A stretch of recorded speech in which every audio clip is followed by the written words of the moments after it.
রোজা রেখে যে ব্যক্তি মিথ্যা কথা, মিথ্যা কাজ মানে পাপ কাজ, অন্যায় কাজ ছাড়তে পারলো না, তার না খেয়ে থাকা, না পান করে থাকাতে আল্লাহর কিছু যায় আসে না। তার ওই রোজার আল্লাহর কোনো প্রয়োজন নাই। এটা জাস্ট উপোস, এটা জাস্ট অনাহার, জাস্ট আমি পানি খাইনি, আমি খাবার দাবার গ্রহণ করিনি, দ্যাটস ইট, এতটুকুই। এতে আল্লাহর কিছু যায় আসে না। এটার কোনো সিগনিফিকেন্স আল্লাহ তাআলার কাছে নাই যে রোজাও রাখলো আবার মিথ্যাও বলে, রোজাও রাখলো আবার গীবত করতেছে, রোজাও রাখে অন্যের জন্য অকল্যাণ কামনা করে, রোজাও রাখে খারাপ কাজ করতেছে, নিষিদ্ধ কাজগুলো করতেছে। তাহলে এই রোজা রাখা না রাখার সময় এই রোজায় কোনো ফায়দা নাই। একটা ওয়ার্নিং পাওয়া গেছে না এখানে, যে ওয়ার্নিং, রোজা রেখে সাবধান, কোনো পাপ কাজের সাথে জড়ানো যাবে। আরেকটা ভয়ঙ্কর ওয়ার্নিং, যেটা বেসিকলি রাসূল সাল্লাল্লাহু আলাইহি ওয়াসাল্লামের পক্ষ থেকে গভীর হুঁশিয়ারি এবং বদদোয়া, বেসিকলি খুবই ভয়ঙ্কর এই বর্ণনাটা। মুসনাদে বাজ্জারে হাদিসটা এসেছে, হাদিসটি হাসান পর্যায়ের হাদিস। জাবির ইবনে সামুরা রাদিয়াল্লাহু তাআলা আনহু বলেন, সাইদান নবী সাল্লাল্লাহু আলাইহি ওয়াসাল্লাম আল মিম্বার, রাসূল সাল্লাল্লাহু আলাইহি ওয়াসাল্লাম মসজিদে নববীর মিম্বারে আরোহণ করলেন। ফাকালা আমিন আমিন আমিন, তিনবার তিনি আমিন বললেন, আমিন আমিন আমিন। ফালাম্মা নাযালা সুইলা আন যালিক, যখন নেমে আসলেন জিজ্ঞেস করা হলো, রাসূল সাল্লাল্লাহু আলাইহি ওয়াসাল্লাম আপনি আমিন আমিন আমিন বললেন, এমন তো করতে দেখি না কখনো, কেন বললেন? ফাকালা, রাসূল সাল্লাল্লাহু আলাইহি ওয়াসাল্লাম বললেন, আতানি জিবরিলু, জিবরাইল একটু আগে আমার কাছে এসেছে। ওয়াকাল, এবং বলেছে, রহিমা আনফুমরিইন আদরাকা রমাদানা ফালাম ইউগফার লাহ, ওই ব্যক্তির ধ্বংস হোক যে রমাদান পেল কিন্তু নিজের জীবনের গুনাহ ক্ষমা করাতে পারল না। কুল আমিন, আমাকে আমিন বলতে বলা হলো, ফাকুলতু আমিন, আমি বললাম আমিন।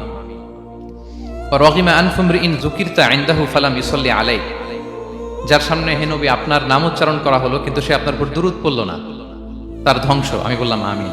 রহিমা আনফু রাজুলিন আদরাকা ওয়ালিদাইহি আও আহাদাহুমা ফালাম ইউগফার লাহ, যে ব্যক্তি তার পিতামাতা উভয়কে পেল কিংবা দুজনের একজনকে পেল কিন্তু তাদের সেবা শুশ্রূষা, তাদের প্রতি ইহসান করে, তাদের খেদমত করে সে ক্ষমা পেল না, আল্লাহর পক্ষ থেকে ক্ষমা অর্জন করতে পারলো না, তার জন্য ধ্বংস, আমি বললাম আমিন। সম্মানিত সুধী, রাসূল সাল্লাল্লাহু আলাইহি ওয়াসাল্লামের পক্ষ থেকে বদদোয়া, হুঁশিয়ারি এবং তাদের ধ্বংসের জন্য রাসূল সাল্লাল্লাহু আলাইহি ওয়াসাল্লাম আমিন বলেছেন। কে আমিন বলেছেন বলেন তো সবাই? কে বলেছেন? স্বয়ং রাসূলুল্লাহ সাল্লাল্লাহু আলাইহি ওয়াসাল্লাম বলেছেন আমিন। রগিমা আনফু ইমরিইন আদরাকা রমাদানা ফালাম ইউগফার লাহ, ওই ব্যক্তির ধ্বংস যে রমাদান পেল কিন্তু নিজের গুনাহ ক্ষমা করাতে পারল না। এবার কি একটু ভয় লাগতেছে? এতক্ষণ তো খুব হোপফুল ছিলাম আমরা, এখন কেমন মনে হচ্ছে আপনাদের বলেন? রমাদান পেলাম কিন্তু মুক্তি নিশ্চিত করতে পারলাম না, ক্ষমাপ্রাপ্ত বান্দাদের যে লিস্ট ওখানে নিজের নাম তুলতে পারলাম না, তাদের জন্য ধ্বংস। এবং এই বদদোয়া করে স্বয়ং রাসূলুল্লাহ সাল্লাল্লাহু আলাইহি ওয়াসাল্লাম বলেছেন আমিন।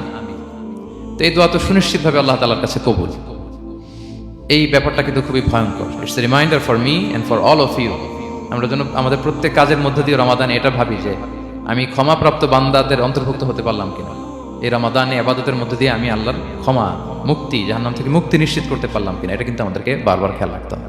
তাই রমাদান যেমনি আমাদেরকে হোপফুল বানায়, আশা দেখায়, সম্ভাবনার মাস, আশা জাগানিয়া মাস, at the same time this is the month of warning.